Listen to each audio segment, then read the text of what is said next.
چیزوں پر زکوٰۃ واجب ہوتی ہے، فرض ہوتی ہے۔ سب سے پہلا تو سونے کی مقدار کیا ہے؟ ہم سمجھتے ہیں کہ 7.5 تولے سونا ہونا چاہیے۔ یہ 7.5 تولے شریعت کے 7.5 تولے ہیں۔ شریعت کا 1 تولہ، ہمارے یہاں 1 تولہ 10 گرام کا ہوتا ہے۔ دراصل اچھی سے سنیں، کئی لوگوں کو اس بارے میں بہت زیادہ گمان ہوتا ہے۔ شریعت کا 1 تولہ ہماری نظر میں، ہمارا 1 تولہ 10 گرام کا ہمارے پاس، شریعت کا 1 تولہ 11 گرام 30/3 پوائنٹ کا ہوتا ہے۔ دینار کے حساب سے اگر کاؤنٹ کیا جائے، درہم سے سب لگایا جائے تو وزنی طور پر شریعت کا 1 تولہ 11 گرام 30/3 پوائنٹ کا ہوتا ہے۔ تو شریعت کے 7.5 تولے اگر حساب لگائیں گے ہمارے حساب سے تو 80/5 گرام ہوتے ہیں۔ ہمارے 80/5 گرام گویا شریعت کے 7.5 تولے۔ تو میرے اور آپ کے پاس، جس آدمی کے پاس 80/5 گرام سونا موجود ہو تو زکوٰۃ فرض ہوتی ہے۔ اگر 80/5 سے کم ہے تو زکوٰۃ فرض نہیں ہوتی۔ اچھے سے سن لیں، ہمارے 7.5 تولے نہیں، شریعت کے 7.5 تولے، اور شریعت کا 1 تولہ ہمارے حساب سے 11 گرام 30/3 پوائنٹ کا ہوتا ہے۔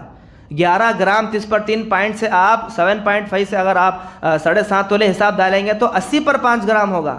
تو ہمارے پاس مال زکوٰۃ کے لیے سونا اتنا ہونا چاہیے 80/5 گرام۔ اگر 80/5 سے کم ہے، آدمی اپنے مال کو پاک کرتا ہے، گویا اس کا مال پاکیزہ ہوا، گندگی جمع ہو جاتی ہے اس پر، اس گندگی کو صاف کرتا ہے۔ جو بندے اس پر یوں ہی جمع کر کے رکھتے ہیں، ایسے لوگوں کو قیامت کے دن کیا عذاب دیا جائے گا؟ جہنم کے اندر ایک بہت بڑا ہسدہ، اسی کا مال، اسی کے خزانے، اسی کی تجوریاں، اسی کا بینک بیلنس جو جمع کر کے رکھا کرتا تھا، وہ تمام مال کو ایک ہسدے کی شکل میں لایا جائے گا۔ وہ ہسدہ اس کے گلے میں پہنا دیا جائے گا، وہ ہسدہ اس کے گلے میں ڈال دیا جائے گا، اسے دھستا جائے گا، اسے تکلیف پہنچاتا رہے گا۔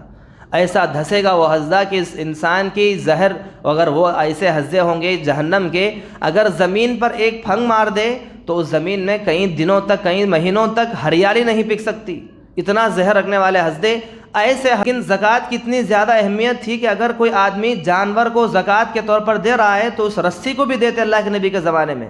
تو ابوبکر نے فرمایا کہ جو بندہ اللہ کے نبی کے زمانے میں جانور کے گلے میں کی رسی دیتا تھا، اگر کوئی بندہ اب کہے کہ میں وہ رسی نہیں دوں گا تو میں اس رسی کے لیے بھی اس آدمی سے جنگ کا اعلان کرتا ہوں۔ یعنی کہ جو زکوٰۃ اللہ کے نبی کے زمانے میں جیسی دی جاتی تھی ایسی ہی زکوٰۃ دی جائے گی، نہ اس میں کوئی کمی آئے گی نہ کمی پیشی آخر۔ بسم اللہ الرحمن الرحیم۔ الذين يكنزون الذهب والفضة ولا ينفقونها في سبيل الله فبشرهم بعذاب أليم يوم يحمى عليها في نار جهنم فتكوى بها جباههم وجنوبهم وظهورهم هذا ما كنزتم لأنفسكم فذوقوا بما كنتم تكنزون۔ تمام قسم کی تعریفیں، حمد و ثنا، بڑائی و کبریائی اسی اللہ کے لیے لائق و سزاوار ہیں جو اس کائنات کا رب العالمین ہے۔ بے پناہ درود و سلام نازل ہو تمام انبیاء علیہ الصلاۃ والسلام پر، بالخصوص میرے اور آپ کے آخری نبی جناب محمد رسول اللہ صلی اللہ علیہ وسلم پر، اللہم صلی وسلم بارک علیہ۔ محترم حاضرین، خطبہ مسنونہ کے بعد میں نے آپ کے سامنے سورہ توبہ کی ایک آیت کریمہ تلاوت کی ہے، جس میں اللہ تبارک و تعالیٰ نے اپنے مال کو جمع کر کے رکھنے والے اس مال میں سے زکوٰۃ نہ نکالنے والوں کے بارے میں اللہ نے کہا، الذین یکنزون الذہب والفضہ ولا ينفقونها فی سبیل اللہ فبشرهم بعذاب علیم۔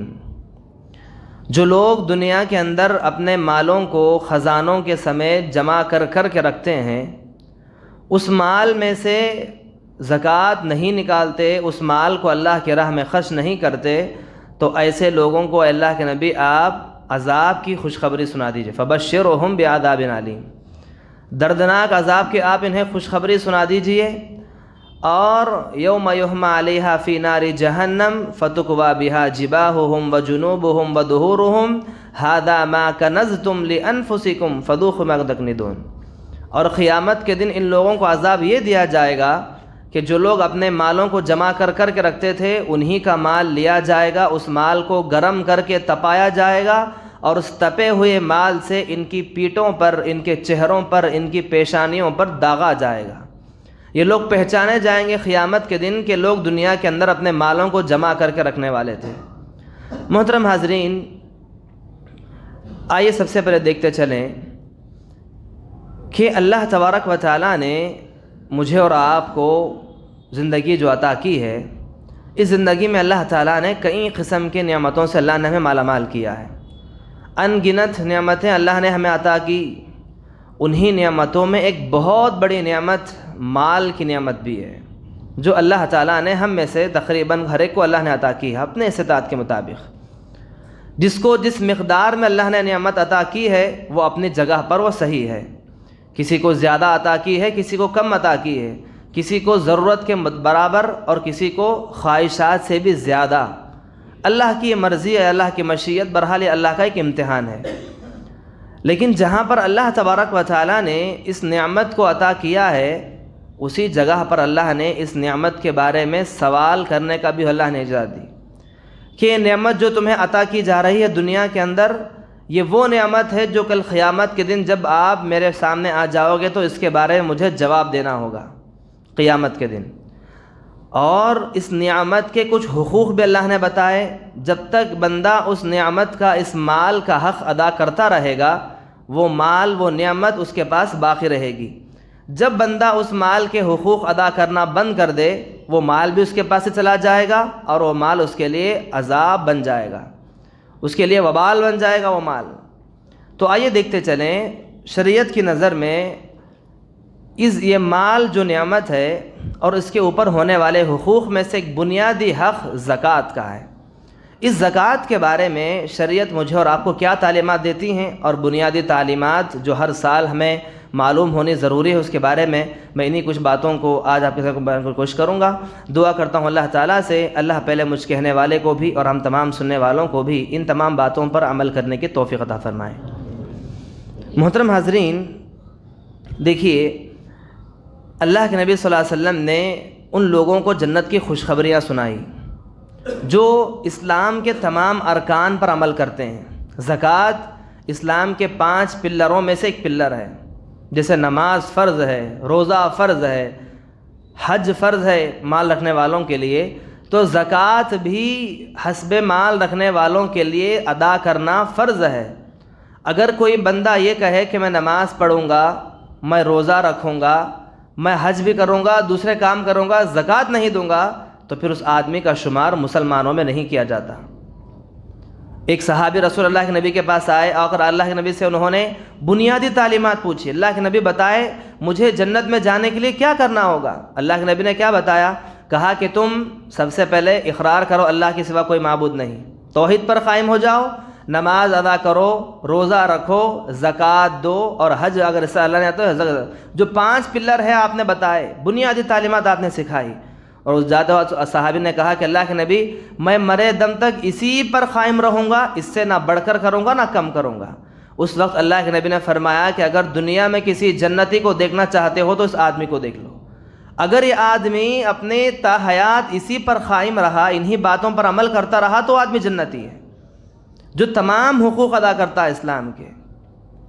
اور اسی طرح سے آپ حضرت ابوبکر صدیق کے زمانے میں چلے جائیں رضی اللہ تعالیٰ عنہ، دور صدیق کے اندر جب خلافت آپ کی آئی تو جو فتنے بھرپا ہوئے، مسلمان کے درمیان میں فتنے آئے، ارتداد کا فتنہ آیا، لوگ مسلمان چھوڑ کر غیر مسلم میں ملنے لگے، طرح طرح کے فتنے آئے۔ تو اس میں ایک بڑا فتنہ کیا تھا جانتے ہیں؟ مسلمانوں کی اکثر جماعت یہ بات لے کر ان کے پاس آئی کہ ہم نماز پڑھیں گے، روزہ رکھیں گے، سب کریں گے، لیکن جو زکوٰۃ اللہ کے نبی کو دیتے تھے وہ زکوٰۃ نہیں دیں گے۔ مدعین زکوٰۃ کسے کہتے ہیں؟ کہا کہ ہم سب کریں گے لیکن زکوٰۃ نہیں دیں گے۔ تو اس وقت حضرت ابوبکر صدیق رضی اللہ تعالیٰ عنہ نے جو زکوٰۃ نہ دینے والوں کی جو جماعت تھی ان لوگوں سے اعلان جنگ کیا تھا۔ آپ نے فرمایا، اس وقت کہا کہ اگر کوئی مسلمان اگر یہ کہے، جو مسلمان اللہ کے نبی کے موجودگی میں گائے یا بکری کے گلے میں جو رسی باندھی جاتی ہے وہ رسی کو بھی دے دیتے تھے۔ عام طور پر جانور خریدا جائے تو گلے کی رسی نہیں دی جاتی، الگ سے خریدنا پڑتا ہے. وہ رسی کا ایک وقار تھا. لیکن زکوٰۃ کی اتنی زیادہ اہمیت تھی کہ اگر کوئی آدمی جانور کو زکوٰۃ کے طور پر دے رہا ہے تو اس رسی کو بھی دیتے اللہ کے نبی کے زمانے میں. تو ابوبکر نے فرمایا کہ جو بندہ اللہ کے نبی کے زمانے میں جانور کے گلے میں کی رسی دیتا تھا، اگر کوئی بندہ اب کہے کہ میں وہ رسی نہیں دوں گا تو میں اس رسی کے لیے بھی اس آدمی سے جنگ کا اعلان کرتا ہوں. یعنی کہ جو زکوٰۃ اللہ کے نبی کے زمانے میں جیسی دی جاتی تھی ایسی ہی زکوٰۃ دی جائے گی، نہ اس میں کوئی کمی آئے گی نہ کمی پیشی آئے گی. تو اس وقت حضرت عمر نے فرمایا کہ ابوبکر کیا مسلمانوں سے جنگ کریں گے؟ کہا کہ مسلمانوں سے جنگ نہیں، بلکہ جو آدمی زکوٰۃ کو انکار کر دے، کہے کہ زکوٰۃ نہیں دوں گا، اس آدمی کا شمار مسلمانوں میں ہوتا ہی نہیں ہے. قرآن نے اس کے بارے میں کہا کہ ایسے زکوٰۃ نہ دینے والے جو کافروں کے اندر شامل کیے جاتے ہیں. تو پتہ چلا زکوٰۃ کا دینا یہ فرض ہے اس آدمی کے پاس جس آدمی کے پاس اللہ نے مال عطا کیا ہے. اور اس طرح سے محترم حاضرین کئی ایسی وعیدیں ہمیں ملتی ہیں جہاں پر بندہ اپنے مال کو دنیا کے اندر جمع کر کر کے رکھتا ہے، اس مال کو زکوٰۃ نہیں دیتا، اس مال کو پاک نہیں کرتا. ایک جگہ اللہ نے فرمایا کہ جو بندہ اپنے مال میں سے زکوٰۃ کو نکالتا ہے تو گویا وہ آدمی اپنے مال کو پاک کرتا ہے، گویا اس کا مال پاکیزہ ہوا، گندگی جمع ہو جاتی ہے اس پر، اس گندگی کو صاف کرتا ہے. جو بندے اس پر یوں ہی جمع کر کے رکھتے ہیں، ایسے لوگوں کو قیامت کے دن کیا عذاب دیا جائے گا؟ جہنم کے اندر ایک بہت بڑا ہسدہ، اسی کا مال، اسی کے خزانے، اسی کی تجوریاں، اسی کا بینک بیلنس جو جمع کر کے رکھا کرتا تھا، وہ تمام مال کو ایک ہسدے کی شکل میں لایا جائے گا. وہ ہسدہ اس کے گلے میں پہنا دیا جائے گا، وہ ہسدہ اس کے گلے میں ڈال دیا جائے گا، اسے دھستا جائے گا، اسے تکلیف پہنچاتا رہے گا. ایسا دھسے گا وہ ہسدہ کہ اس انسان کی زہر، اگر وہ ایسے ہسدے ہوں گے جہنم کے، اگر زمین پر ایک پھنگ مار دے تو اس زمین میں کئی دنوں تک، کئی مہینوں تک ہریالی نہیں پک سکتی. اتنا زہر رکھنے والے ہسدے، ایسے ہسدے انسانوں کو ڈھسیں گے انہی کا مال سمجھ کر. محترم حاضرین آئیے دیکھتے چلیں زکوٰۃ دراصل اس کا مقصد ہے کیا چیز، یہ کیوں دینا چاہیے؟ مال ہمارا ہے، کمایا ہم نے ہے، محنت سے ہم نے کمایا ہے، لیکن اس میں ہر سال نکال کر بانٹنے کا یہ قانون اللہ نے بنایا کیوں ہے؟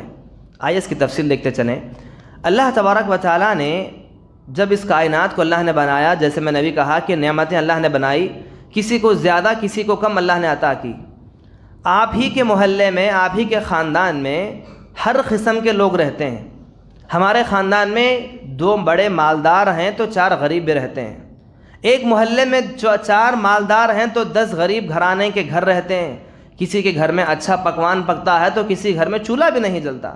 کسی کے گھر میں اچھے مہنگے کپڑے لائے جاتے ہیں تو کسی کے گھر میں کپڑے تو دور، پرانے کپڑے پہن کر گزارا ہوتا ہے، پرانے کپڑے پہننے کے لیے میسر نہیں. تو کسی کا گزارا ایک اس طرح کا، کسی کا گزارا اس طرح کا، بہت فرق دونوں کے درمیان میں ہوتا ہے.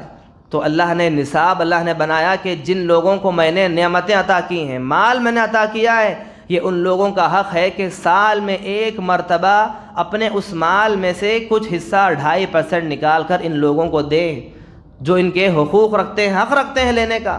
اگر آپ پورے اپنے مال میں سے نکال کر انہیں عطا کریں گے، آپ کے محلے میں کوئی غریب نظر نہیں آئے گا. دیکھیے شریعت کی کتنی بہترین تعلیمات ہیں. مسلمانوں کا طبقہ آج اتنے غریب طبقے میں کیوں ہے؟ مالی طور پر مسلمان بڑے کمزور کیوں نظر آتے ہیں؟ غریبی مسلمانوں کے گھر میں نظر کیوں آتی ہے؟ کیونکہ مالدار بنتا جاتا ہے، غریب بنتا جاتا ہے. کیوں؟ کیونکہ شریعت کے اصول وہ ادا نہیں کرتا. اگر مالدار شریعت کے اصول ادا کرنا جان لے، حقوق ادا کرنا جان لے، تو پھر مسلمانوں میں کوئی غریب نظر نہیں آئے گا آپ کو. محلے کے 4 افراد مالدار ہیں، اگر وہ 4 افراد حقیقی معنوں میں صحیح حق کے ساتھ اپنی زکوٰۃ نکالیں گے، دوسرا پیسہ نہیں، صدقہ خیرات نہیں، جو ان پر فرض کیا گیا ان کے مال کے اوپر، وہ زکوٰۃ اگر برابر اپنے حساب سے نکالیں گے، اس زکوٰۃ سے محلے کے 6 جو غریب گھرانے ہیں 6 کے 6 امیر بن جائیں گے. امیر نہ صحیح کم از کم اتنا تو کھائے پئیں گے، کسی کے پاس ہاتھ نہیں پھیلائیں گے. یہ ہاتھ نہ پھیلانے کا اصول اللہ نے، اس لیے زکوٰۃ کو اللہ نے قائم کیا ہے. محترم حاضرین دیکھیں گے آپ، اس لیے اللہ تعالیٰ نے جہنم کے اندر، جیسے میں نے بھی کہا، ہسدے کے شکل یا پھر مال کو جمع کر کے رکھنے والوں کو تپا کر داغا جانے کا شکل، یہ جو عذابات اللہ نے بیان کیے، یہ کوئی معمولی عذابات نہیں ہیں، بلکہ اللہ کے نبی صلی اللہ علیہ وسلم معراج کی رات میں جب آپ گئے تو آپ نے جہنم کے کئی مناظر آپ نے دیکھے. انہی مناظر میں سے ایک منظر آپ نے دیکھا ان لوگوں کو جن لوگوں کو جہنم کے اندر الٹا ٹنگایا گیا تھا. الٹا ٹنگا کے ان کے منہ کے اندر اسی مال کو، اسی جو گندگی ہوتی ہے جہنم کی، اس گندگی کو ڈالا جا رہا تھا. گویا وہ ان کا مال تھا جو ان کے پیٹ میں بھرا جا رہا تھا. پیٹ میں جاتا نہیں ہے تو بھی زبردستی سے ڈالا جاتا تھا. یہ سزا کس لیے دی جا رہی تھی؟ انہی لوگوں کو جو دنیا میں اپنا مال رکھ کر بھی خرچ نہیں کرتے تھے، اس کا حق ادا نہیں کرتے تھے. اس لیے اللہ نے کہا وَتُحِبُّونَ الْمَالَ حُبًّا جَمًّا، کہا کہ انسان مال کو جمع کرنے میں بڑا واقع ہوا ہے، بہت زیادہ جمع کرتا ہے مال کو انسان. لیکن آپ دیکھیں گے کہ نبی صلی اللہ علیہ وسلم کی تعلیمات، آپ کی زندگی، آپ کے صحابہ کی زندگی اگر اٹھا کر دیکھیں کیسی سادگی کو اللہ کے نبی نے اختیار کیا. حالانکہ آپ صلی اللہ علیہ وسلم کے پاس کوئی مال کی کمی نہ ہو، ایسی بات نہیں ہے. آپ غریب گھرانے میں پیدا ہوئے، غریب صحابہ کے ساتھ رہتے تھے، بہت ہی غریبوں کا گھر آپ کا تھا. تو کیا اللہ کے نبی غریب تھے؟ بلکہ آسمان سے وحی نازل ہوتی تھی، بلکہ فرشتوں کو اللہ نے بھیجا، کہا کہ جاؤ محمد سے کہو اگر محمد کہہ دیں تو احد کے پہاڑ کو سونے کا ہم بنا دیں، کیسر و کسریٰ کے جو خزانے ہیں ان کے خدموں میں لا کر ہم ڈال دیں. لیکن اللہ کے نبی نے اتنے آفرز دینے کے بعد مالداری کو آپ نے پسند نہیں کیا. کہا کہ اللہ میں سادگی، مجھے غریبی پسند ہے.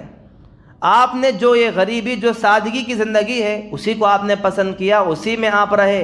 اتنی سادی زندگی کہ آپ حصیر پر سو جاتے، تکیہ کے بغیر آپ سوتے تو حصیر کے نشان آپ کے گال پر پڑ جاتے. ایک وقت کے نبی سوتے ہیں تو کوئی صحیح طریقے کا بستر بھی موجود نہ تھا، کوئی تکیہ نہیں، کوئی نہیں، کھجور کا تنا آپ کا تکیہ بن جاتا تھا. معمولی سے ایک چٹائی آپ کے لیے سادہ آپ کا بستر بن جاتی. کبھی ریتی پر سو گئے، کبھی وہاں پر سو گئے، کوئی نہیں. صحابہ نے پوچھا اللہ کے نبی کیسر و کسریٰ کے وہ لوگ جن کے پاس اتنے تاج و تاج ہیں، ان کے پاس اتنی آرام کردہ چیزیں ہیں، آپ اللہ کے نبی ہیں، پیغمبر ہیں پوری امت کے، آپ کا یہ ہمارا حال کیا ہے؟ اس وقت آپ نے فرمایا کہ ہم مسافر ہیں. مسافر کتنی دیر کے لیے کتنی دیر سفر میں رہتا ہے؟ ایک گاؤں سے دوسرے گاؤں اپنے منزل جانے تک کتنی دیر کی سفر ہوتا ہے؟ 1 دن، 2 دن، 1 مہینہ، 2 مہینہ، آخرکار اپنے منزل کو پہنچ ہی جاتا ہے. تو میری مثال بھی اس مسافر کی طرح ہے. جتنا کم سامان ہمارے ساتھ ہوگا منزل پر پہنچنے میں اتنی آسانی ہوگی. اللہ اکبر. تو یہ آپ کی سادگی کا انداز تھا. آپ صحابہ کی زندگی اٹھا کر دیکھیں. اللہ تعالیٰ نے دیکھیں صحابہ کی، پورے صحابہ کی زندگیاں اٹھا کر پڑھیں گے آپ، تقریباً صحابہ کو اللہ تعالیٰ نے مال عطا کیا تھا. کئی صحابہ تھے جو نمایاں طور پر جن کے نام آتے ہیں، عبد الرحمن ابن عوف رضی اللہ تعالیٰ عنہ، عثمان ابن عفان رضی اللہ تعالیٰ عنہ. ایسے کئی صحابہ ہیں جن کے گنے چنے نام، جو بڑے بڑے صحابہ مالداروں کی فہرست میں آتے، لیکن اکثریت طبقے صحابہ کی غریبوں میں آتی ہے، جن کے پاس مال نہیں تھا، جن کے پاس کوئی اثر و رسوخ نہیں تھا، کوئی تجارت نہیں تھی. بس گنے چنے صحابہ کو اللہ تعالیٰ نے مال عطا کیا تھا. اور وہ گنے چنے کون تھے؟ ان کو اللہ نے کیسا مال دیا؟ تو وہ لوگ کیا اپنے مال کو لے کر بیٹھ نہیں گئے؟ اللہ اکبر. تاریخ اٹھا کر آپ دیکھیں، جن کو اللہ نے مال عطا کیا، یہ وہ صحابہ تھے جنہوں نے اپنے مال کا پورا حق اللہ نے ادا کیا. قربان جائیے آپ حضرت عثمان ابن عفان کی، آپ اس کی سخاوت کو دیکھ کر. اللہ نے آپ کو عطا کیا مال. مسلمانوں کو جب بھی جس چیز کی ضرورت پڑتی، اللہ کے نبی اعلان کیا کرتے؟ فوراً اپنے خزانے آپ کھول دیتے. مدینہ گئے پورے مکہ سے چھوڑ کر، پورے مسلمان مدینہ جانے کے بعد پینے کے لیے کوئی پانی میسر نہیں. ایک ہی کنواں تھا میٹھے پانی کا، وہ بھی یہودی کا. اور یہودی نے دیکھا کہ مسلمان آئے ہیں یہاں پر بسیرا کر رہے ہیں، اب پانی کی ضرورت پڑے گی تو خرید کر پئیں گے. پانی بیچنے لگا. مسلمانوں کو پانی خرید کر پینا بڑا بھاری پڑا. بڑی رقم ادا کر کے بڑے پانی کو خریدتے تھے، دیکھ کر پانی کو استعمال کرنا بڑا گزر ہو رہا تھا. تو آپ نے مسجد میں کھڑے ہو کر آپ نے اعلان کیا، کون ہے جو آج اس کنویں کو خرید ڈالے یہودی سے؟ 35,000 درہم. اس زمانے میں کوئی معمولی رقم نہیں. اللہ اکبر. 35,000 درہم کی رقم. عثمان ابن عفان آگے آئے اور آ کر آپ نے اس یہودی سے، بیر روما جس کا نام ہے، اس کنویں کو آپ نے خریدا اور خرید کر اللہ کے نبی کے حق میں آپ نے وقف کر دیا. کہا کہ مسلمانوں کے لیے، اللہ کے لیے وقف ہے. وہ آج بھی کنواں جاری ہے. جنگ کے لیے نکلنے کا موقع آیا، آپ نے اعلان کیا کہ اتنے گھوڑے چاہیے، اتنا یہ چاہیے، مال کی کمی ہے، وہ کمی ہے. آپ اٹھ کر پہلے مرتبہ آپ نے اعلان، کون ہے لکھانے والے؟ عثمان ابن عفان اٹھے، کہا کہ میری طرف سے 100 اونٹ ہیں. بیر سے آپ نے سوال کیا، پھر سے 100 اونٹ دیے، پھر سے آپ نے سوال کیا، پھر سے 100 اونٹ دیے، اتنے سکے، اتنے دینار، اتنے درہم لا کر آپ نے پیش کیے۔ اس وقت آپ نے فرمایا کہ عثمان، آپ تم نے اتنا کچھ کر دیا اسلام کی خاطر، اگر آج کے بعد تم کوئی نیکی نہیں بھی کرو گے تو بھی اللہ تمہیں جنت میں داخل کر دے گا۔ اللہ اکبر۔ جنہیں اللہ تعالیٰ نے مال عطا کیا تھا، یہ وہ صحابہ تھے جو اپنے مال کو اس طرح خرچ کیا کرتے تھے۔ محترم حاضرین، اسی طرح سے آپ دیکھیں گے یہ اللہ کا قانون بھی ہے کہ اللہ تبارک و تعالیٰ جن لوگوں کو مال عطا کرتا ہے نا، چاہے وہ سونے کی شکل میں ہو، چاہے وہ مال کی شکل میں ہو، روپیے کی شکل میں ہو، جائیداد کی شکل میں ہو، یا پھر جانوروں کی شکل میں ہو، جس شکل میں بھی اللہ کسی کو کچھ عطا کرتا ہے، یہ اللہ کا ایک بڑا امتحان ہے۔ کوئی یہ نہ سمجھیں کہ ہماری محنت کے بلبوتے پر ہمیں مل رہا ہے۔ کسی کا دکان ترقی پر چلے تو سمجھے نہ کہ میں اس پر محنت کر رہا ہوں، یہ اس کی محنت نہیں ہے بلکہ یہ اللہ کا فضل ہے۔ اس کے پاس خزانے جمع ہو رہے ہیں تو یہ اللہ کا فضل ہے، اس کی محنت نہیں، یہ امتحان ہے۔ کیسا امتحان؟ اللہ دے کر بھی آزماتا ہے تو لے کر بھی آزماتا ہے۔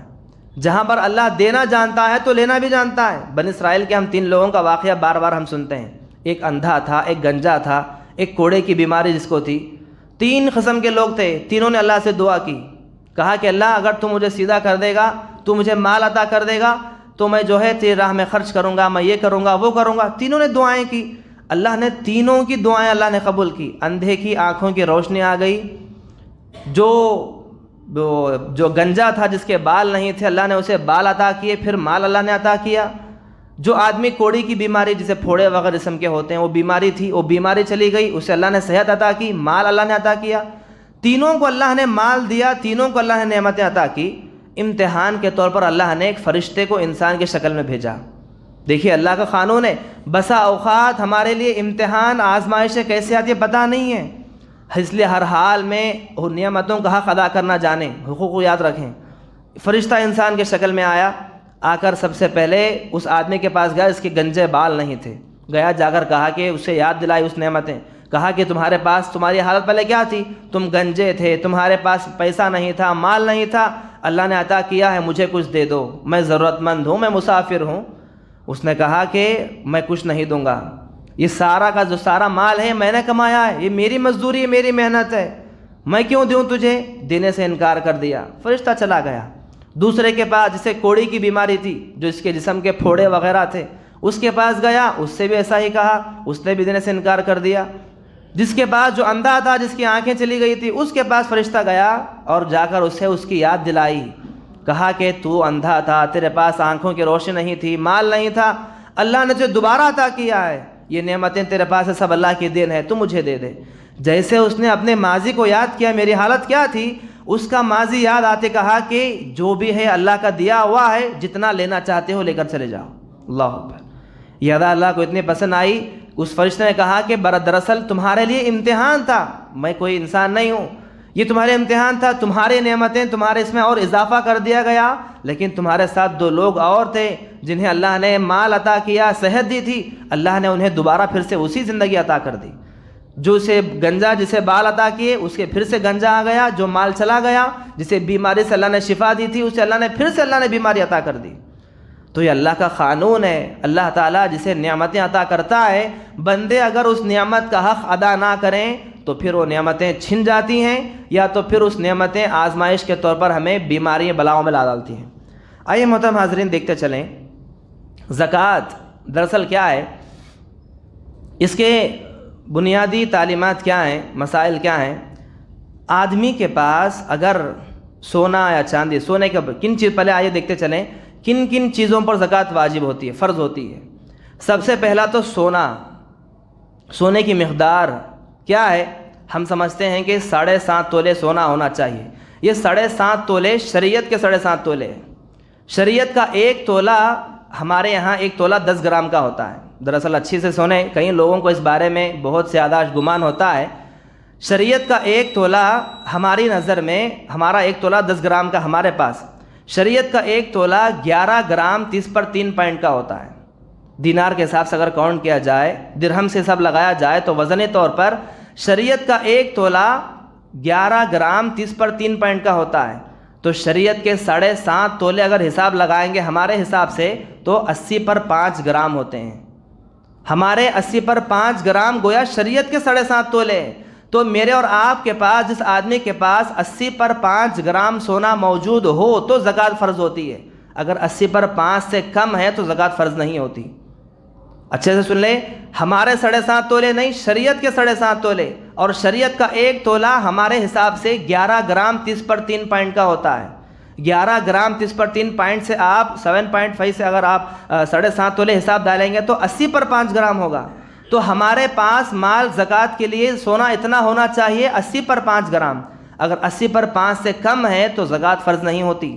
چاندی میں 590 پر 5 گرام چاندی، جس آدمی کے پاس 590 پر 5 گرام چاندی ہے تو پھر زکوٰۃ واجب ہوتی ہے. اگر 590 پر 4 بھی ہے تو پھر زکوٰۃ اس کے اوپر واجب نہیں ہوتی. اور اس طرح سے مال کے حساب سے لوگ پوچھتے ہیں کہ مال کتنا ہونا ہے، پیسہ روپیہ بینک میں ہوتا ہے وہی مقدار جو سونے کی ہے. سونے کی جو ہمارے 80 پر 5 گرام سونے کی جو قیمت اگر ہمارے اکاؤنٹ میں موجود ہے، گھر میں ہم نے رکھا ہے، اور ان تمام چیزیں سونا چاندی مال، اس کے اوپر 1 سال کی مقدار گزرنی چاہیے. سونا ہم نے آج خریدا ہے 80 پر 5 گرام یا اس سے زیادہ ہم نے آج خریدا ہے، آج کی تاریخ سے پھر آئندہ تاریخ تک 1 سال مکمل گزر گیا، 12 مہینے مکمل گزر گئے تو زکوٰۃ فرض ہوتی ہے. 11 بھی گزرے ہیں تو زکوٰۃ گزر نہیں ہوتی. تو مال بھی اسی طرح سے، اگر مال بھی ہمیں 80 پر 5 گرام سونے کے برابر اگر ہمارے پاس پیسہ روپیہ شکل میں بینک میں یا گھر میں موجود ہے، ہم نے اسے استعمال نہیں کیا ہے، ہاتھ نہیں لگایا ہے، ہمارے تجارت میں ہم نے استعمال نہیں کیا، بس ایسے ہی پڑا ہے گھر کے اندر، اس کے اوپر 1 سال گزر گیا ہے تو پھر اس پر بھی ہم زکوٰۃ نکالیں گے 2.5%. جتنا بھی ہوگا کتنا ایسے لگائیں گے. سونے کے بارے میں سوال لوگ کرتے ہیں کہ کیسے لگائیں. آج ابھی فی الحال سونا 60,000 روپے تولہ چل رہا ہے.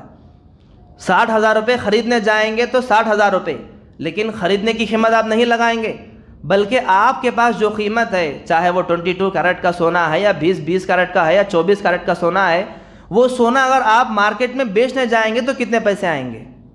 ابھی میں سونا میرے پاس موجود ہے، 22 کیرٹ کا سونا موجود ہے، لیکن اس کی قیمت خریدنے جاؤں گا تو 60,000، بیچنے جاؤں گا تو 40,000 کو جائے گا. 60 کو نہیں خریدیں گے سونا. جو قیمت آپ کو بیچنے پر ملتی ہے فوراً، ابھی کہ ابھی میں جاؤں دے دوں تو مجھے کتنے پیسے ملیں گے، اسی کا حساب لگایا جائے گا. لیکن 60، کئی لوگ کنفیوز ہوتے ہیں کہ جو 60,000 چل رہا تو 60,000 سے سب لگاتے ہیں. صحیح نہیں ہے. 60,000 نیا سونے کی قیمت ہے، لیکن آپ کے پاس جو آپ کا مال ہے، جو اس کی قیمت ہے اصل میں، اس قیمت آپ کی 40,000 ہوگی، 40 اور 5,000 ہوگی، جو بھی آپ اپنے کیرٹ کے حساب سے لگائیں گے. جو بیچنے جائیں گے جو قیمت آئے گی اسی کے حساب سے لگائیں گے.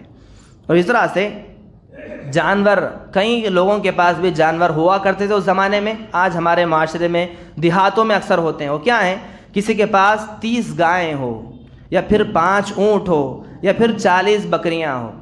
30 گائیں اگر 1 سال تک اس کے پاس اسی کے پاس رہیں، 30 گایوں کو پالتا رہا، ان کی پرورش کرتا رہا، تو 30 گایوں پر زکوٰۃ نکالے گا. کتنے کی گائیں ہیں حساب لگائیں گے، نکالیں گے.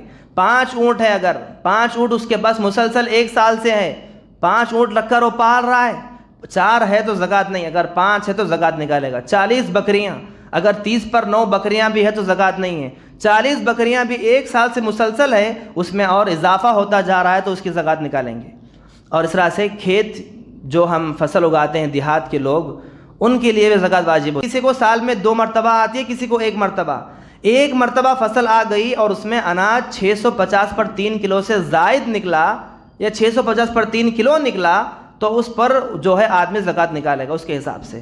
اگر اس سے کم اناج نکلتا ہے، کھیتی باڑی میں کمی آ جاتی ہے، اس میں تھوڑی کمی ہو جاتی ہے، کیوں آپ پوچھیں گے؟ یہ تو زکوٰۃ مال کی شکل میں، یہ محنت انسان کرتا ہے. شریعت نے کیا تعلیمات دی؟ آدمی کھیتی باڑی کرتا ہے، اس کے لیے پانی کی ضرورت پڑتی ہے. زمین سے غلہ اگاتا ہے مفت میں، یہ اللہ کی دین ہے. جو کھیتی باڑی میں پانی کہاں سے آتا ہے؟ یہ اللہ بارشوں سے عطا کرتا ہے. کھیتی میں اللہ نے اتنے متاثر رکھی کہ کبھی کبھار اللہ نے آپ کی تقدیر میں چاہا تو اسی مٹی میں 2 بار فصل اگ جاتی ہے. یہ آپ کے ہاتھ میں نہیں، اللہ کے ہاتھ میں ہے. کسی کے درخت پر 10 پھل لگنے کے بجائے کبھی کبھار 20 لگ جاتے ہیں. یہ 20 لگنا اللہ کا کمال ہے. اس لیے اللہ نے کہا کہ اگر کسی کے اناج میں 650 پر 3 سے زیادہ بھی اناج آئے تو اس پر نکالے. اب ایک اور بات کیا ہے، لوگ زکوٰۃ سے بچنے کے لیے ایک بہانہ ڈھونڈتے ہیں، وہ کیا ہے؟ قرض داری۔ کئی لوگوں کی شکایت ہوتی ہے کہ ہمارا قرض ہے تو ہم زکوٰۃ نہیں دے رہے ہیں۔ قرض کا مطلب کیا ہے؟ آپ کے پاس مال نہیں ہے، یا پھر مال ہے آپ نے کسی کے پاس قرض لیا ہے۔ کس کو مقروض کہیں گے زمانے میں والے؟ میرے اتنے بڑے بڑے گھر ہیں، میرے اتنی پراپرٹیاں ہیں، اتنی بڑی نوکری ہے، ماہانہ اتنے کرائے مجھے آتے ہیں، اور میں نے قرض کیا لیا ہے؟ بینک کا لون میں نے لیا ہے۔ کس لیے لون لیا ہے؟ ایک اور گھر بنانے کے لیے۔ میں نے قرضہ کس لیے لیا ہے؟ تجارت کو اور بڑھانے کے لیے۔ اسے قرضہ نہیں کہتے، یہ آپ کی ضرورت ہے۔ قرضہ کسے کہتے ہیں؟ آپ کے پاس کچھ بھی مال نہ ہو اور آپ کی ضرورت کے لیے، بیماری کے لیے، فلاں کے لیے کسی کے پاس آپ نے بدل لیا ہے، تو یہ قرضہ ہے۔ آپ کے پاس سب کچھ رکھتے ہوئے آپ نے اپنی ذاتی کام کے لیے کسی کے پاس پیسے لینا، یہ قرض میں شامل نہیں ہوتا، اور زکوٰۃ میں بالکل بھی شامل نہیں۔ ایسے لوگ پورا زکوٰۃ ادا کریں گے۔ اور جو لوگ قرضہ دیتے ہیں، مثلا میرے پاس اگر کچھ مال بچا ہے، اتنا مال تھا کہ میں زکوٰۃ نکالوں، اور زکوٰۃ نکالنے کے پیسوں میں نے کسی کو قرضہ دے دیا ہے۔ اب میرے پاس زکوٰۃ نکالنے کے پیسے نہیں ہیں، لیکن میرے پاس سونا موجود ہے، میرے پاس گھر موجود ہے، زمین موجود ہے، لیکن بہانہ میں کیا کر رہا ہوں؟ میں نے لوگوں کو قرضہ دیا ہوا ہے، میں زکوٰۃ نہیں نکالوں گا۔ شریعت کہتی ہے نہیں، وہ آپ نے جو دیا ہے وہ آپ کو بعد میں آئے گا، لیکن آپ کے پاس موجود تو ہے نا یہ سب، اس لیے آپ کو نکالنی پڑے گی۔ اور اس طرح سے دکاندار کے لیے بھی، جس کی دکان ہوتی ہے، چاہے کرانے کی دکان ہو یا پھر کسی اور تجارت کی دکان ہو، دکان کے اندر بھی زکوٰۃ بنتی ہے۔ وہ کیسے؟ اگر مثلا دکان ہماری چلتی ہے، دکان میں ہم نے لگ بھگ 10 لاکھ کا مال لگایا ہے، آپ عموماً رقم وہی رکھیں 7.5 تولے کی، 80 پر 5 گرام سونا جس کی قیمت ہوتی ہے، اس سے زیادہ کا مال اگر ہمارے دکان کے اندر 1 سال سے زیادہ لگا ہے، مثلا میں نے 10 لاکھ کا مال دکان میں بھرا ہے، 1 سال میں نے اس میں تجارت کی، وہ مال بڑھتا گیا، کم ہوتا گیا، بڑھتا گیا، کم ہوتا گیا، کبھی 12 پہ گیا، کبھی 8 پہ آیا، تو یہ نہیں دیکھا جاتا سال کے بعد آپ دیکھیں گے آپ کی زندگی گزرتی ہوئی دکان میں مال آپ کا اتنا قیمت کا بچا ہوا ہے یا نہیں ہے، کیونکہ وہ آپ ہی کا مال ہے نا، 1 سال سے دکان میں بچا ہے، آپ جب بھی بیچیں گے اس کے پیسے آپ کو آئیں گے، آپ ہی کا مال 1 سال سے دکان میں رکھا ہوا ہے تو اس پر بھی آپ زکوٰۃ نکالیں گے۔ اور زمین کے بارے میں، زمین کیسی؟ لوگ پوچھتے ہیں کہ کسی کا خاص مکان ہے تو زکوٰۃ نکالنا ہے۔ خاص چاہے وہ آپ کا مکان لاکھوں کی روپے میں ہو، کروڑوں کے روپے میں ہو، جس مکان میں آپ رہتے ہیں اس کی زکوٰۃ نہیں نکلتی۔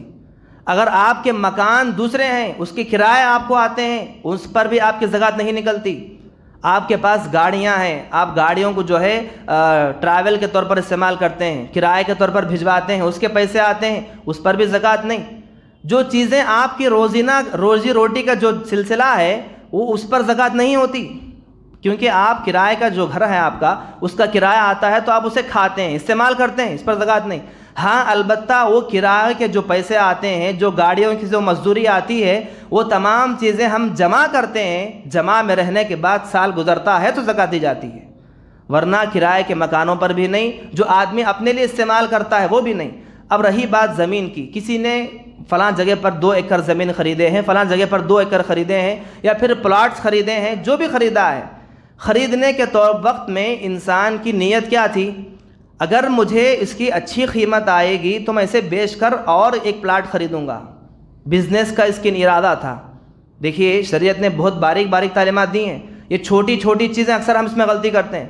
شریعت نے کہا کہ اگر آپ خریدتے وقت آپ کو کیا تھا؟ آپ کا ارادہ تھا کہ اگر یہ جو پلاٹ میں خرید رہا ہوں اتنے روپے میں نے خریدا ہے، لیکن اس کو اگر ریٹ آ گیا، اس کو اچھا گراہک آ گیا، میں بیچ دوں گا تو اس سے زیادہ پیسے آئیں گے، بیچنے کے ارادے سے خریدتے ہیں۔ بزنس کے لیے آپ نے خریدا ہے، 1 سال گزر گیا تو اس پر بھی زکوٰۃ نکالیں گے، لیکن آپ نے بزنس کے لیے نہیں خریدا ہے، اپنے لیے خریدا ہے کہ میرے لیے میں نے اس کو بیچنا نہیں ہے، میں اپنے لیے خریدا ہوں، ریٹ آئے گا تو بھی نہیں بیچوں گا، مجھے میرے بچوں کے لیے، میرے گھر کے لیے بعد میں مجھے رہنا ہے۔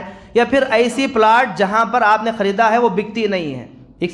کئی مفسر کہتے ہیں کہ وہ جگہیں جہاں پر آدھی رات میں بیچیں گے تو بک جائیں گی۔